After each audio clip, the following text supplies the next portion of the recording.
Hello everyone and welcome to the channel. In this video, I will show you exactly how to stop backup on Google Photos.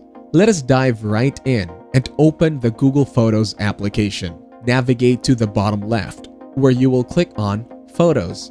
Then proceed to the top right where your profile picture or icon is located. Now tap on it to reveal a menu. Below your Google account where it might say Complete or something similar, click on it. This will take you to the backup screen, showing the current status of your photos being backed up. Click on the gear or cog icon at the top right. Here, toggle off the backup switch by clicking on it.